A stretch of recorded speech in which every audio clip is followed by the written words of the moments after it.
This is a pain in the butt. Yes, this is a pain in the butt. We do not enjoy doing it. Okay, well, all right. For p equals 11, it's not so bad, right? If I have a bigger prime, then this is going to be a huge pain in the butt. Yes, right? And by the way, what are our quadratic residues mod 11? We came up with 1. What else did we come up with? 1. What else? 3. Yep, keep going. Next up, 4 is, yes, we like 4. 5? Yes. Yes. 6? Got stuck here? No, 6 is not. Next one after 6? Cody's 9. 9. We think 9 is the next one. And then 10? No, yes, no. Okay, so 1, 3, 4, 5, 9. I think everybody came up with most of those. 1, 3, 4, 5, 9. I'm repeating those off the top of my head. People are nodding at me. Okay, good. All right. Yeah, this is not helpful. Like if my prime is even 3 digits, trying to square all the numbers between 1 and the prime is not a fun process. So is there a better method to tell if a number is a quadratic residue? Yes. Yes, in fact, there is. Yes, in fact, there is. So here's my definition for quadratic residue, quadratic non-residue. So we talked about both of those. All right. Is there an easy way to determine whether R is a quadratic residue or non-residue mod P? And if the answer is no, then this is a stupid thing to be talking about, and there's really no reason to discuss cheating at poker this way. Actually, yes. Yes, there is. Here's your process. So I'll put both of these up at the same time. R raised to the p minus 1 divided by 2 mod p.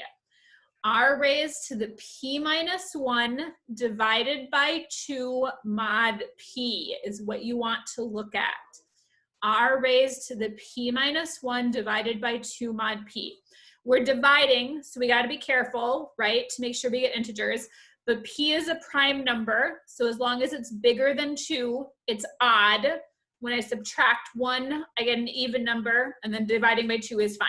So we can't use this process for quadratic residues mod 2. But quadratic residues mod 2 are stupid. Like the only one is 1. That's it. So we don't have to worry about this.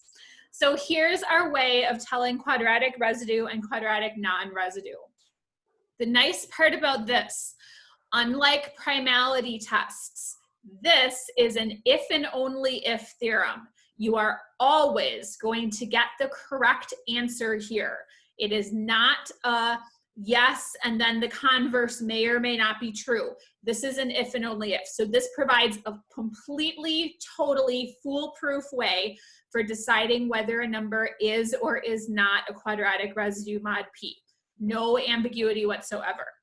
If we were doing a graduate level cryptography class, I would prove this for you. I'm pretty sure that when I took cryptography, it got proved for me. I'd have to go back in my notes and look. But it is an undergraduate class, so I will not, in fact, prove it for you. You can look up. I'm sure there's a proof somewhere. All right. How are we going to use this for cheating at poker? Here's the cool result. So let's look at what happens if a quadratic, or if a card is or is not a quadratic residue mod P. So let's say we have a card C, right? This is going to be associated with a number. Bob is computing C raised to the B mod P. The question that I want to answer is if C is a quadratic residue mod P, is C to the B also a quadratic residue mod P? In other words, I'm not sure how to turn this into an adjective. Do C and C to the B have the same quadratic residue-ness? Maybe that's the easiest way to say it. Do C and C to the B have the same quadratic residue-ness? And it turns out that they do. This is actually pretty cool. So first of all, B is always odd. Remember that the GCD of B and not P, P minus 1 needed to be 1. And P minus 1 is even, so B has to be odd in order to make that GCD 1. So B is always an odd number. If I look at the quadratic residue-ness of C to the B.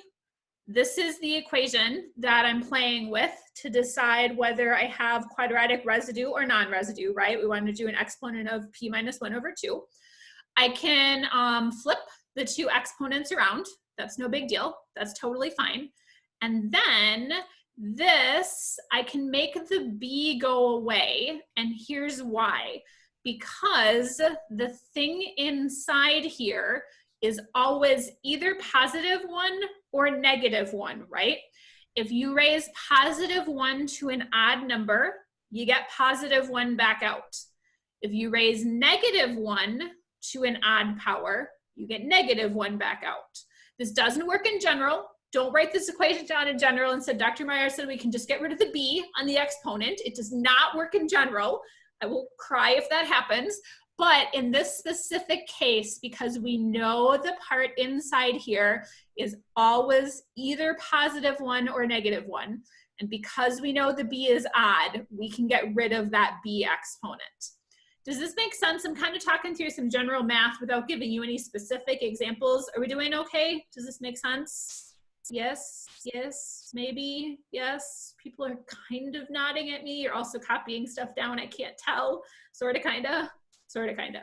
Okay, so what this is telling me is that the original card and the card that Bob encrypts have the same quadratic residue-ness. Either they are both quadratic residues mod p, or neither of them are quadratic residues mod p. Have I convinced you of that with this sequence of equations? Either both or neither are quadratic residues mod p. We're good? Encrypting cards by Bob does not change whether cards are or not quadratic residues. Okay? Okay? Questions before we talk about how to cheat? Anything on quadratic residues and how encrypting a card does not change its quadratic residue-ness? Anything? All right, then let's talk about how to cheat. So Alice would like to cheat. She wants to choose Bob's hand so that he always loses. That's what he's looking for. And there's a similar way for Bob to cheat. We can look at the same idea, kind of flipping things around. So what she's going to do is at the beginning, when Alice and Bob are agreeing on a prime and agreeing on a number that represents each of the cards, Alice is going to be stealthy. And she is going to, I said good cards, but another way to say it would be whatever card she wants to mark. She is going to pick the prime and the numbers for the cards so that she marks certain cards. And her marking is quadratic residue or quadratic non-residue. You could say the cards she marks are quadratic residues. She's picking this so that everything else is a non-residue. Bob is going to have to trust Alice in terms of getting the cards, right? And saying, oh yeah, I want to use all these values. But we're assuming that Bob is okay with Alice setting up the deck. So this is how she's marking cards. And then when she receives the cards, let's say she's marked the cards that she wants as quadratic residues. Remember, she doesn't know what each of the individual cards are, right? Bob has encrypted all of them. But Bob's encryption does not change the quadratic residue-ness of the cards. So she can still tell which cards are quadratic residues. And if she marked the 5 that she wants, there are 5 quadratic residues. There are still going to be 5 quadratic residues in all the cards that Bob sent her. She's going to pick those for her hand. That's what she's going to do. And then she can send the ones that she hasn't marked back to Bob, and she has the good cards, the cards that she wanted to mark. Cheating? Does cheating make sense? How Alice can cheat? Okay, this is a way of marking cards. Bob can do the same thing. Bob can mark quadratic residues, non-residues, etc. It's a little harder for Bob to cheat, but Bob could do the same thing as well. The way to have this not happen, couple of different possibilities. One would be just to randomly choose the numbers that are assigned to the cards. and it should end up that about half of them are quadratic residues and about half of them are non-residues. So that's a good way for Bob to check that Alice hasn't marked cards. If she's picking the values for each of the cards, Bob can check and say, are about half residues, are about half non-residues. If that's the case, then Alice probably hasn't cheated and she probably hasn't marked the cards. So that's the way to get around this. You can randomly choose values and then it should be about half and half residues and non-residues. I just find it fascinating that there's actually a way to cheat at poker over the phone. I think this is fun. Not only can you play poker over the phone, but you can cheat at poker over the phone. And the cheating really doesn't have anything to do with the protocol. The protocol itself is still pretty strong. Eve isn't involved in this at all. Neither Alice nor Bob have broken the protocol. It's just a byproduct of the protocol and a totally different mathematical concept that we are using to cheat. I think that's kind of cool. I think it's neat that we can say there's this totally unrelated mathematical concept over here and we can use it to cheat at poker over the phone. So, questions? Anything that raises for questions? Daniel, yeah.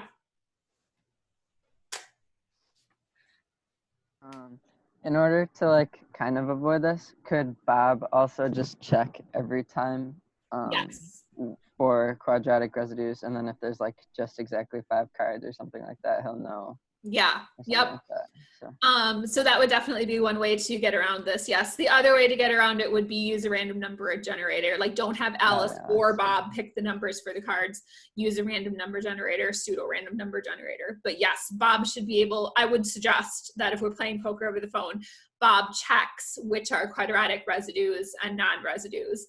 And then if he gets back, he should also, if Alice is randomly picking cards to send back to him, it's 5, so it won't be exactly right, but he should expect to get about half of those cards back that are residues and about half that are non-residues.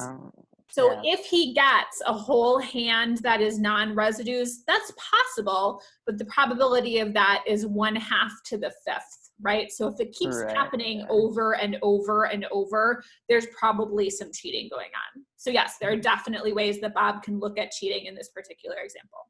Yes. Thanks. Other questions? Ashley, yes.